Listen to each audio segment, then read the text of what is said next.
increasing traffic or improving efficiencies, don't forget, one of the biggest opportunities often missed, conversion optimization. And before you go all in on any of these decisions, you owe it to yourself to consider the impact of optimizing conversions first. From the smallest solutions to a full-scale CRO strategy, Turmbow's constantly convert system provides proven, clear solutions in a world typically cluttered with technology testing. Turnbow's presentation style is a conference hit due to its dynamic delivery and unique ability to deliver complex strategies in its simplistic applications. So if you didn't recognize him from his picture on the giant display just outside, you'll recognize him here. But well, please welcome to the stage Jeff Turnbow.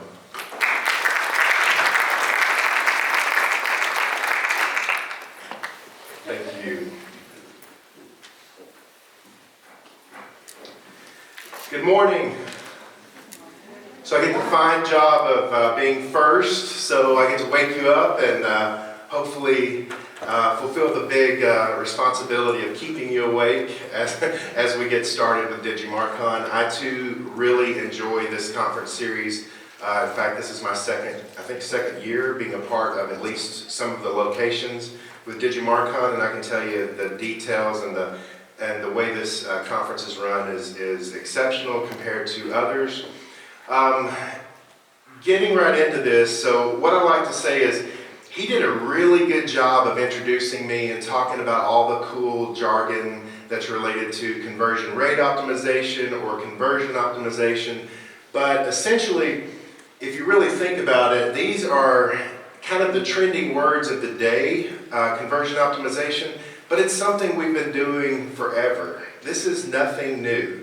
So when he mentioned that I like to simplify things, I really do like to keep things as simple as possible, because a lot of times today, what we try to do, especially as speakers, is we try to be really cool and do something that's extra innovative and talk about things that are sometimes above our heads. And I just want to point out today, or I want you to get from this, some real world tactics and strategies that you can take back with you and apply it to your business and really make a change in your business.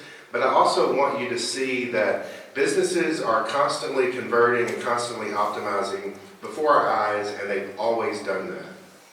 So we'll just talk about food to get things started, okay? How about that? Let's talk about pizza. So raise your hand for all of you that have had McPizza. What? Okay, it's McDonald's. So who's had McPizza? Have you really had McPizza? No. I thought you raised your hand. You were just feeling bad for me, right? Nobody in this room has had McPizza? Wow. So this one's going to be good then. Because if you've had McPizza, it kind of messes up the presentation. So what I want to first of all talk to you about is the fact that McDonald's served McPizza. They're not serving it currently, but at one time they did, and they really wanted to make this a big hit. And so this is an actual commercial that was running by McDonald's for McPizza. For land speed was shattered at 300 miles an hour. On water, a speedboat made the most at over 200 knots. By 1929, pilots had broken the speed of sound. And now... Oh, ma'am, here's your pizza. Already? Yes, already. McDonald's pizza is freshly baked in our revolutionary ovens in under 5 minutes. Okay, maybe it doesn't break the sound barrier, but you've never had pizza so good, so fast. You've never had pizza so good, so fast. Did you catch that? In our revolutionary ovens that cooks the pizza in under 5 minutes. Wow, 5 minutes is what? It's not fast, is it? It's a lifetime at Pizza Hut. But still, McDonald's wanted to make McPizza a real thing. And the reason for that is because in the mid-1980s, McDonald's had no problem owning the hamburger market. I mean, everybody ate at McDonald's for lunch, and it was the go-to staple. I mean, they were killing the burger business. And they had a big hole in their strategy because people weren't eating burgers for dinner. So what they were trying to do is figure out, would people eat burgers for dinner? So they figured that out. No, they would not do that. They needed something that was a little bit bigger and more family kind of oriented. So they came up with the pizza strategy because at that time, pizza was hot. You had Pizza Hut that was killing it, Domino's, all these different companies were killing it for pizza. And who remembers when we used to actually go to a pizza restaurant and eat a pizza? Yeah, me too. We all just aged ourselves on that one. So, and if you think about it, for a burger company, it was not a crazy idea because the McMuffin.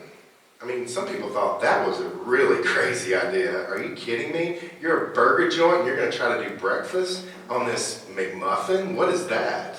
But McMuffin killed it. So why couldn't they do the same at dinner? So they tried.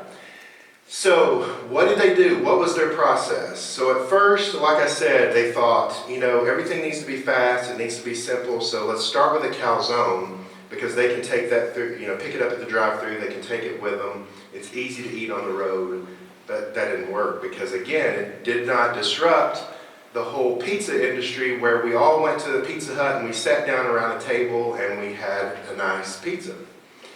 So then Pizza Hut says, okay, so we've got to serve this fast, so let's invest into 6-minute ovens, and this will kill Pizza Hut because we can deliver that pizza a lot faster than they can.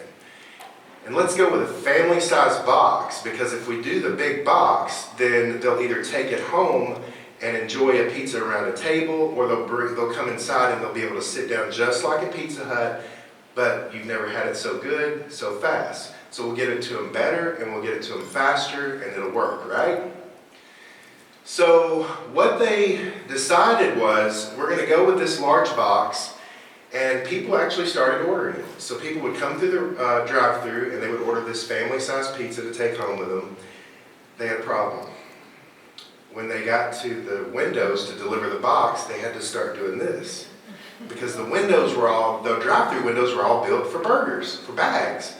So they were like tilting this box through, toppings were falling, and it was like, oh my God, what's going on here? Pizza Hut's like, man, you guys are crazy if you think you're gonna step to us. So Pizza Hut's like, we're gonna kill you. So Pizza Hut launches this huge campaign, and their whole campaign is don't make the big mistake. Why go for McFrozen? I mean, they were just killing McDonald's. And who else, by the way, is tagging on McDonald's today for the McFrozen? Come on, Wendy's, right? Fresh, never frozen. So they're already doing the same thing that Pizza Hut did back then. So Pizza Hut struck back and started really causing some grief with McDonald's. And then McDonald's decided, despite these 6-minute ovens, man, we can't get prep time below 10 minutes. So McDonald's goes, whatever, we're gonna make this happen. So here's what we're gonna do. We're gonna make the windows larger. They went into all their McDonald's locations, reshaped, remodeled all the windows. And they decided, since we've got to make these windows so much bigger, let's put the actual pizza process, in other words, the oven and all of the toppings, let's put that through all across the window so that when you're driving through after you order, you can see that and you can enjoy the customer experience as you're seeing your pizza being made. And so that way, when it comes to the door, you have had a great experience. You've seen all these fresh toppings. So the hint there is they were really focused on customer experience. But they forgot about something. You go to McDonald's because you like it fast, and 10 minutes is eternity. So people were literally having to pull up and park and wait for like 8 minutes, which, we didn't even have a cell phone then, remember, because we couldn't get on Facebook. We had to sit there, stare at each other, and wait on this pizza. So that wasn't working. Still, they persisted. In fact, McDonald's attempted this and changed all their strategy and optimized their business for 16 years. In fact, there was one die-hard franchise in Ohio that said, hey, we sell McPizza and we're gonna keep selling McPizza.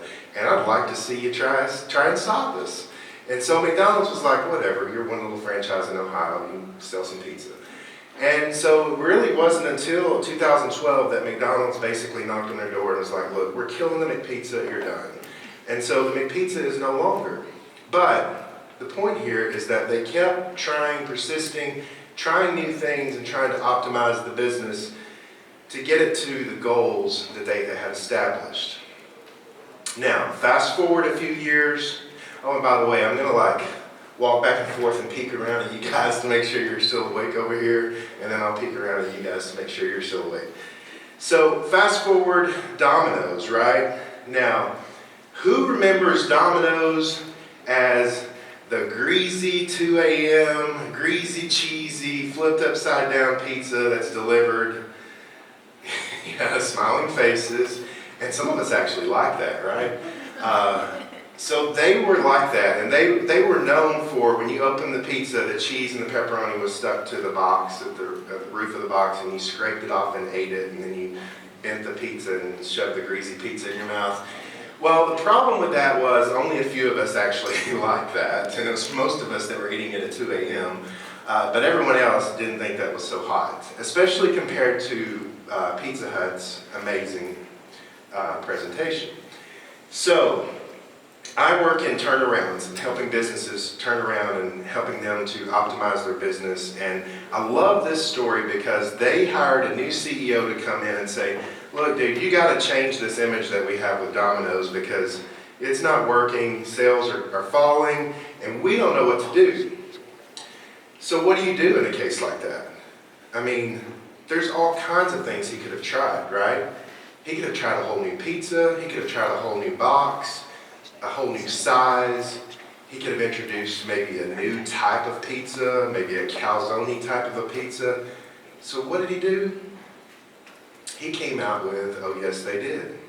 And he was just honest. If you'll remember, basically their advertising was, we know we suck at pizza. We know we have done a horrible job at delivering pizza. We know that you've received your pizza with half the toppings on the top, and that is no longer acceptable. And so he was honest. He came out and he said what we've been thinking for years. And that's how they started this campaign, oh yes they did. And the reason it's oh yes they did is we were all shocked. Are you actually going to say that? Yeah, we're going to say that. And so they did that. And what I really admire about this company is what that did for the company. So this is basically the change in the stock price since Patrick Doyle's tenure as the CEO for this company. And what's really impressive about this is if you look at the stock price over the years, you can see Domino's right there in the red. But what's really cool, oh, I didn't get my arrows to work there. So at the very top is Netflix, which obviously took a major climb. But look what's under Domino's: Amazon, Apple, Facebook, and Google. So obviously this man made the right decision, right? And obviously he made the changes and he optimized the business over time to get extraordinary results. So all of that was done through conversion optimization strategies. The difference between us today and McPizza is that we have better tools, we have better tactics, better strategies, better teams, and better technologies so that we're much more efficient. We can make these changes happen much more faster. We can save ourselves a lot of money. Instead of, changing out every single window in America, we can maybe try a window in this market or a window in that market and see how that works, maybe A/B testing. And so we've learned new ways to be able to optimize our business. But the big definition for conversion rate optimization basically is a system for increasing the percentage of visitors to a website that convert into customers, or basically take any desired change on the web page. So as I'm going through this, I kind of blend CRO into just CO, into just conversion optimization, because they're really essentially the same thing. One is kind of online, one is offline. And that's why I kind of tie them together. So what does it take to be successful in conversion optimization? So first of all, you have to be willing to rip up old roadmaps. So if you're working in a company that likes to keep doing the same thing over and over, very resistant to change, this is going to be really difficult for you to do. You're going to have to be an agile company, which is basically what I've just described. You have to embrace change, you can't resist change, and then you have to have this from the leadership down. That is, and I just really underline that because I know there's a lot of marketers in here, probably not a lot of CEOs. How many CEOs do we have in here? Okay. So as marketers, marketing managers, CMOs, we have to first convince the CEO or the CMO, whoever's at the top, to embrace this strategy and roll it out. Because I promise you, if you don't get that buy-in, it will not work at any level. You'll get resistance all along the way. The other thing we have to do is blow up this idea that we need to recreate the website. How many of you have gone through a redesign this year? Yep. How many of you went through a redesign at least last year or the year before? Usually we get the same hands. Usually every 2 years we want to blow our website up and redesign it. We have to stop that, okay? That's not helping things. That's just causing a lot of extra work that has to happen. What we have to do is kind of embrace this change one step at a time. So with conversion optimization, there's a path that basically I've embraced or we've embraced with our clients. First of all, there's the discovery and the goals stage, which I think happens with any strategy, right? So you need to definitely establish what do the goals look like, what are we trying to accomplish. You also have to establish a hypothesis, and if this happens, this should happen. And then you want to obviously evaluate and analyze. And then you also have to have great reporting. You obviously need to be able to test this. And then just like SEO, I tell people, conversion optimization, same story as SEO, it never ends. You're always optimizing. That's why we named our brand Constantly Converting. So you're constantly optimizing, it never ends. So let's get that, break that down a little bit more. So in terms of analyzing, what you're trying to do here is figure out what type of data do we have and what can we find within the data. Research. What and why is this happening? We want quantitative and we also want qualitative research. Generating insights and then finding out based on the data that we have, and let's face it, today we have all the data we could ever want and then some, right? In fact, for most of us, we got too much data. And so basically we got to narrow down the data that we want to select, and then we have to decide what is actionable from the data that we have. We have to prioritize any hypothesis that we have, and then we have to experiment with this and be able to do some testing and basically make some changes and then readjust and that sort of thing. So what are the keys to doing that? How do we take all of that sounds a little bit complex and break that down even further? So first of all, we have to realize that this is continuous. And then second of all, we have to be very careful with hacks and best practices. One of the top questions I get often is, what is the best practice for this? Well, so if you tell me what is the best practice for a homepage, I can show you 5 different examples of the best practice for designing a homepage. But what I really need to know is, what are your goals for your business? Because your best practice for your business, even if it's in the same industry, let's say an auto dealer tells me, what's the best homepage for an auto dealer? Well, it depends on what kind of auto dealer you are. Let's talk about that. So be careful with hacks and best practices, even within your own industry. Also, designate someone. There has to be a team leader, and you're going to see that in just the next slide, but make sure you designate someone within the department or within the company that's going to lead this. And then also understand that this is an art and a science. They go hand in hand. It's a data-supported journey. So what do the teams look like? Well, first of all, you obviously need a project manager, a data analyst, a designer, a copywriter, a developer, someone that can work with A/B testing. But if you're like most companies, you can't afford to hire sometimes 5 of those positions or even 3. So what we have to do is what? What we all do. We have to wear multiple hats. So you have to look at these different roles and see where maybe the designer could also be part of the developing and the A/B team, might even be part of the data analyst team. And then your project manager might also be the data analyst, the designer and the copywriting could possibly pair up together. But a good team that's going to handle and manage the conversion optimization basically looks like this. So, as far as being data-driven, what I always like to tell people is when I give these talks, the most common question I get afterwards is, well, what do you recommend that we use?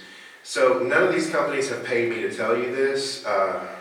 They probably should, but I'm giving you some of the companies that we use to gather data. So I would write these names down or take a picture of these, because there's millions of companies you could go to, but I've already sifted through a lot of those. So unless you've done that, this would save you a lot of time. Obviously HubSpot, you guys use that probably quite a bit.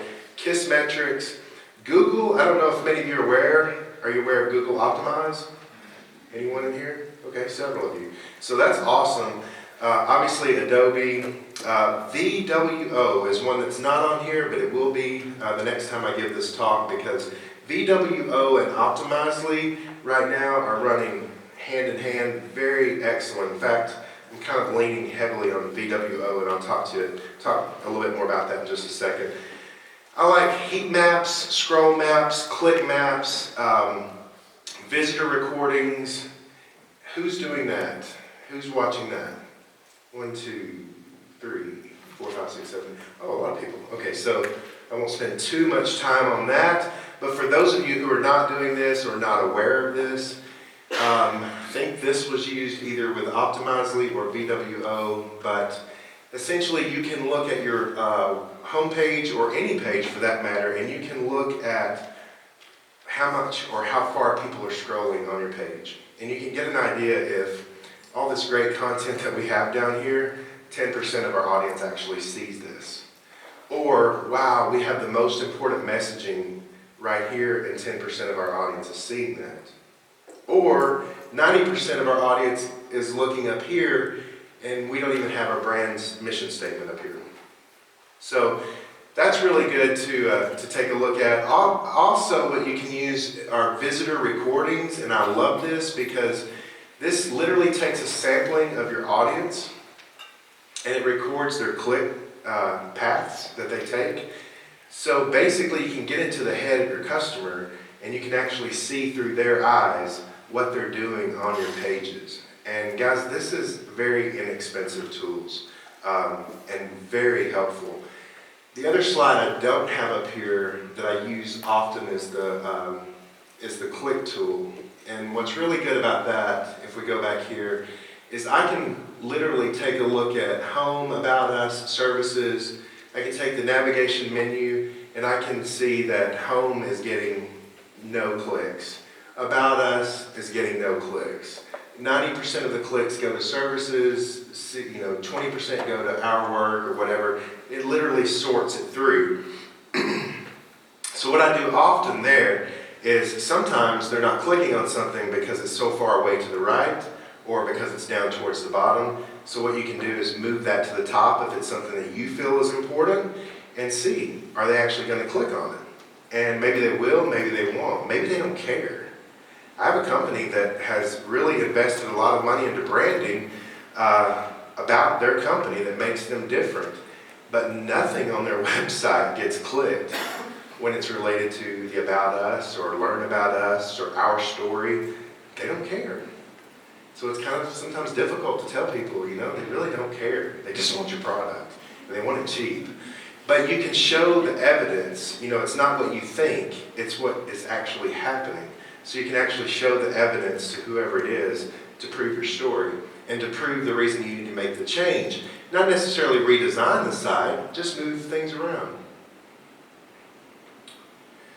So we all know what the sales funnel looks like, but here's what I'll challenge you to do. I challenge you to take this and put it on your board, and then right up to the side of it, ask your team, what does it look like to the customer? Because you know what it looks like, because you're doing the advertising. But the customer is what's important. So if you ask your team right now, what does the awareness stage of our company look like? When people are in consideration to purchase our products, what do they experience? When they get to the decision making or they get to the checkout, how does that feel to the customer? A lot of people can't answer that. And then once they become a customer of ours, what do they experience? And these are, sounds very simple, but again, these are questions that often get overlooked because we as marketers, we're trying to set up the funnel without really realizing what it looks like to the customer, on the customer's end. Obviously, before you make any changes, you want to start out with, if I do this, or what if we do this, I think if we make this change, this result's going to happen because I think the customers want to do this. So this is a good sentence to start out with before you start making a lot of changes to your website or to your business in general. Maybe McDonald's should have tested this one a few times, right? To see if people actually want pizza from McDonald's. Maybe they wanted spaghetti, I don't know. But great way to set up your hypothesis. And then which metrics do you improve the most? I get this question a lot, and I tell people, basically, most of you are like all other companies. You have limited resources, you're packed with all kinds of to-do lists, your schedule's overwhelming. So there's a lot of different ways you could approach this, but if I know your company, and it's like most companies, I'm going to tell you a big secret. Start with the end in mind. And what that basically means is go to where they actually process the money and start optimizing there. So, if you have to start with the homepage or the checkout page, if I could get 20% more of the people who are on your checkout page to do something more, would that be more important to you than getting 20% more people to come to your homepage? Obviously, the answer is usually absolutely. So, begin with the end in mind. 20% checkout versus 20% on the homepage. And so then people ask, drill it down even further. How do I prioritize? I've got all these ideas that I think are going to make a difference, but we can't implement all of these right now. It would take us 6 months or a year. So how do we prioritize? So that's pretty easy as well. Look at what's going to get you the most results with the least amount of effort in the least amount of time. So the nice set value, sales value, effort, and time. So basically divide that by 3, and then take all of your ideas, set them up like this, divide by 3, and then just start prioritizing just like that. And then you create your hit list. Make sense? Awake? Yep. Everybody awake? All right. So the other thing is, a lot of times I'll be in discussion with folks and they're asking me, what is, so Jeff, we're thinking about changing the color of our branding on our site. And, what do you think about blue versus purple? Well, I personally like blue. And I can get you a lot of research that shows you who likes blue and who likes purple and what they look like and blah, blah, blah. The question we need to be asking instead of that are questions like, where do most people get stuck in the buying process? If we were to change the checkout button's color at all, do you think it would stand out? What are some of the common traits among our paying customers? Do all of our customers like sports? 70% of our customers like sports. Then why do we have an outdoors theme? Or why do we have a galaxy theme on our checkout page? What hesitations do our leads have that prevent them from buying? And these are things that you can see in those recordings and how people are clicking on the page. Where is it that they get frozen or hesitate? Maybe they go to the home page, maybe they go to the product page, and maybe the product page is where they hesitate and they stop. Why? Why are they hesitating on the product page and not clicking that checkout button? Is it because that checkout